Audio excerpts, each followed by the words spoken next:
Hello, my name is Simon Double, and a warm welcome to Inside the Rails, a monthly podcast for horse racing enthusiasts everywhere.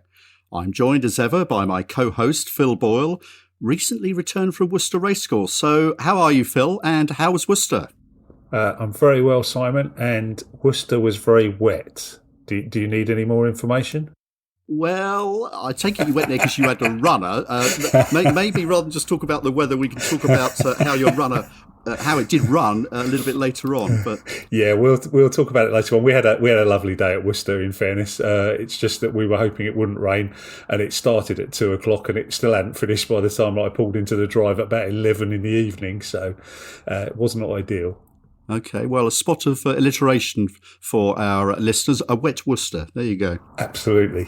Right, now look, we've decided, haven't we, this month, as there's so much we want to talk about, that we wouldn't have a guest on our, what will be our episode 11 now, but we've got plenty of really top-notch guests lined up for the future, the next 10 episodes, and we'll be looking at all sorts of areas of racing. We've looked at quite a few, but we'll be going to even greater depth in the future, won't we?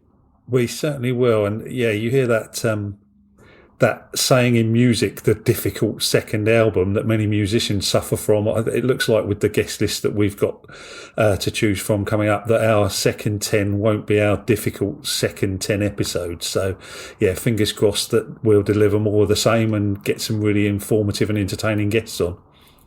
Well, I think we were very lucky to get some good guests on, weren't they? As you say, they were entertaining and indeed they were informative, but also all of them to a man and a woman were very committed to syndication.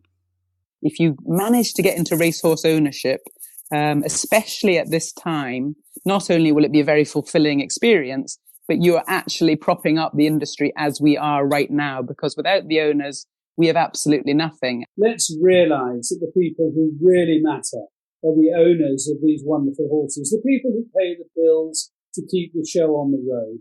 And let's realise that, get behind it and realise that they're the ones that matter.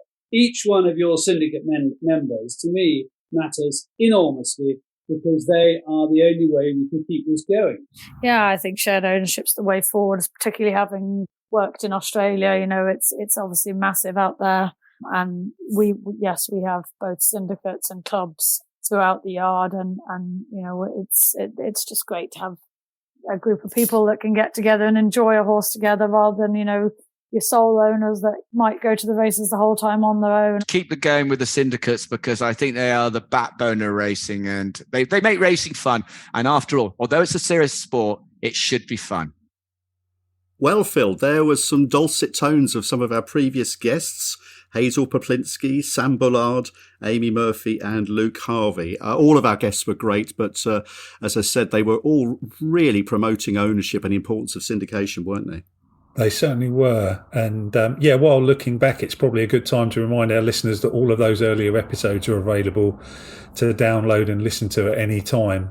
We really do appreciate all the positive feedback we've had, the positive reviews, the followers that we've got, and any support that anybody can give us is greatly appreciated. And those 4 guests and all the others were really entertaining and really informative. And I'm sure it'd be worth going back and looking at some of those older episodes if you missed any of them, or if you are new to the podcast and you missed all of them. Still very worth getting a good old listen to sometime in the future.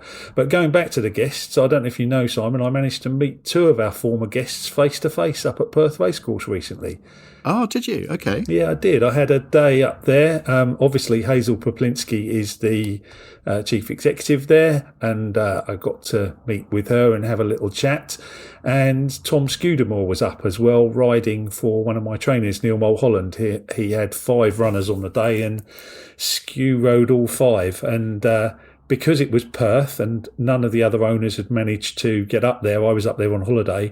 Neil asked me if I could do some video with Tom over the course of the afternoon that he could share with the other owners. So I ended up owning 5 horses on the day. I was in the paddock for the whole afternoon, sticking my phone in Tom Scudamore's face all afternoon for him to give me some feedback from each of the races, and even collecting 2 bottles of gin on behalf of other owners from the yard, because I was the person there representing the yard. So I was up on the podium collecting the winners' prizes as well. But I ought to mention, we know Tom from our interview, but his professionalism that day was fantastic.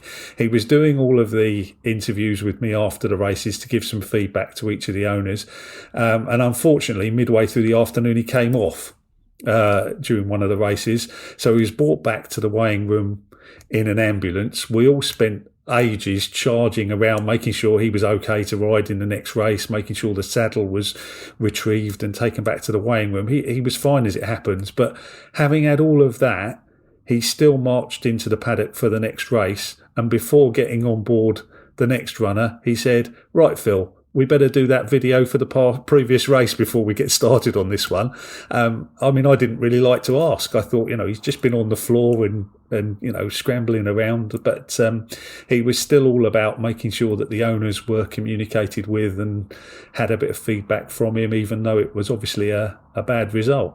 Okay, I tell you, they're tough cookies, aren't they, these National Hunt boys? They certainly are. Now, we've recently had, what I should ask is, did he have some winners? I guess he did, Scoo, did he? Tom Scoo? 2 winners, 2 seconds, and a fell off. Okay. So not a bad day in the office. A very good day at the office, aside from the bruises, I suspect.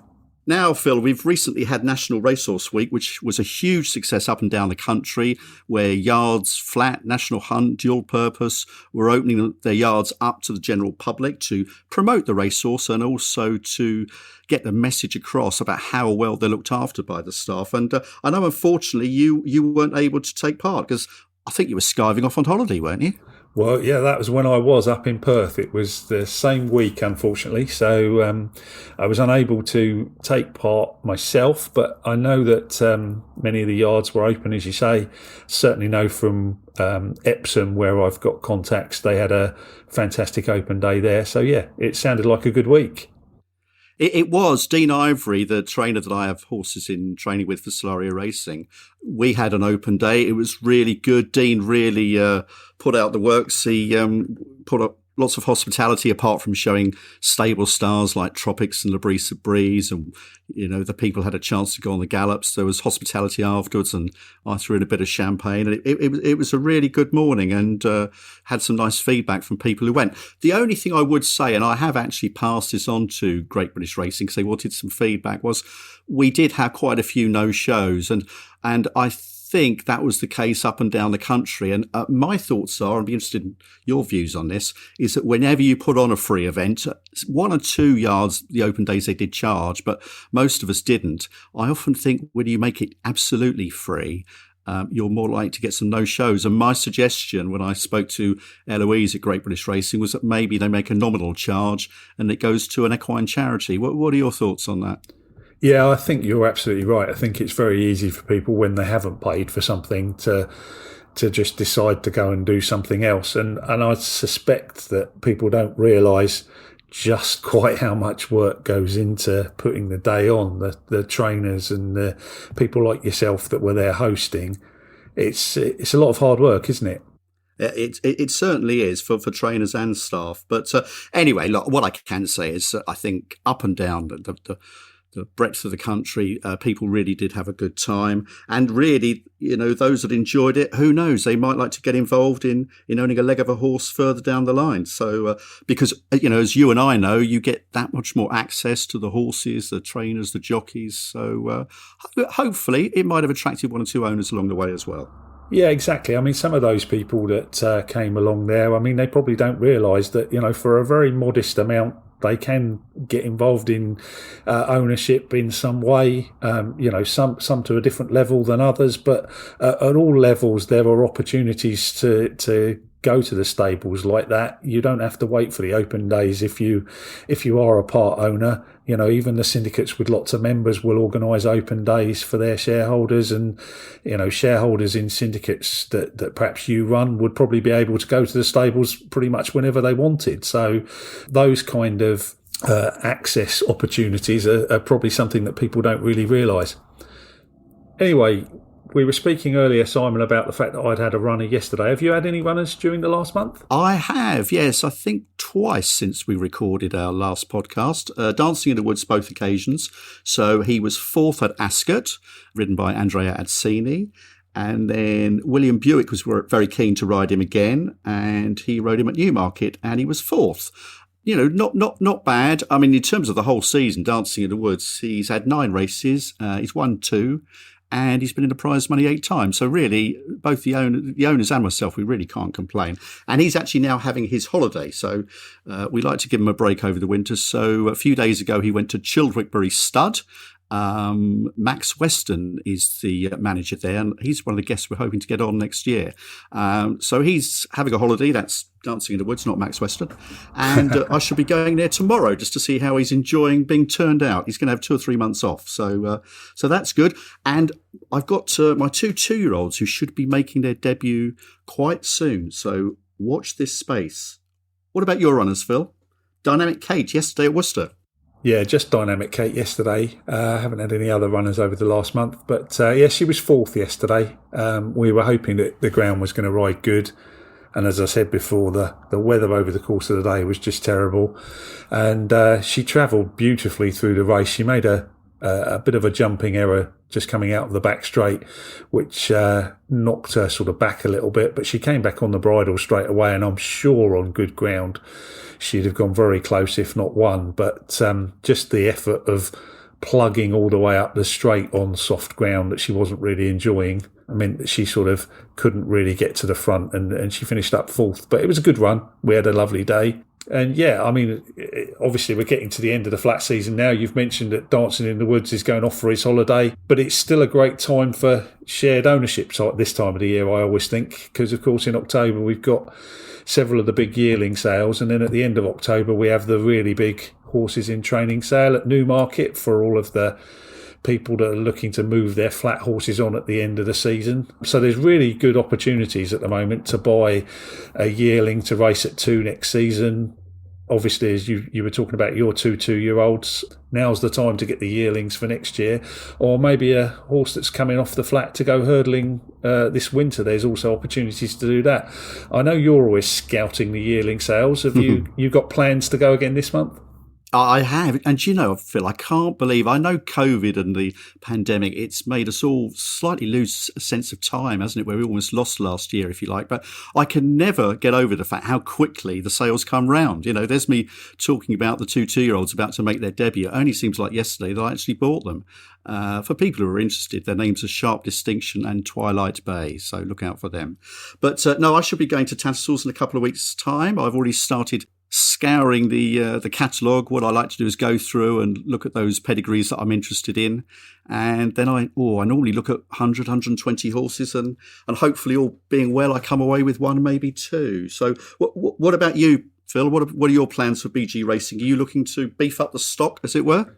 Yeah, I think the 2 horses that we've got this year we're likely to renew for next year. I am actually just about to put an email out to all of my existing shareholders and my mailing list just to see if there's any interest out there in terms of getting a yearling for next year. I don't really need to. I wouldn't do it unless there was plenty of people wanting to get involved. But but if I have got a lot of interest amongst my shareholders, I might come up and try and outbid you on something at the Tattersall's sales in the yearling sales. That'd be fun. That'd be fun. But yeah, I mean, it is great. I'm sure you enjoy the sales season the same way that I do. Yeah, I love it. For me, it's one of the best times of the year. Really enjoy absolutely. And as I say, now is a great time for people to perhaps check out syndicates if they're interested in having a runner on the flat next year.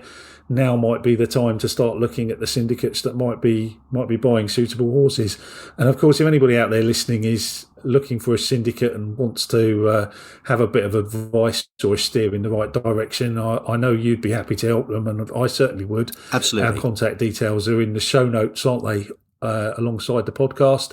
And the other thing that's worth saying is the Great British Racing have relaunched the In the Paddock website recently, and that lists all sorts of syndicate opportunities on there. And I'm also glad to see they highlight Racehorse Syndicates Association members. You and I are both on the committee of the Racehorse Syndicates Association, so you're getting a syndicate that follows all the best practice, etc. If you look for an RSA syndicate, so that's worth checking out as well.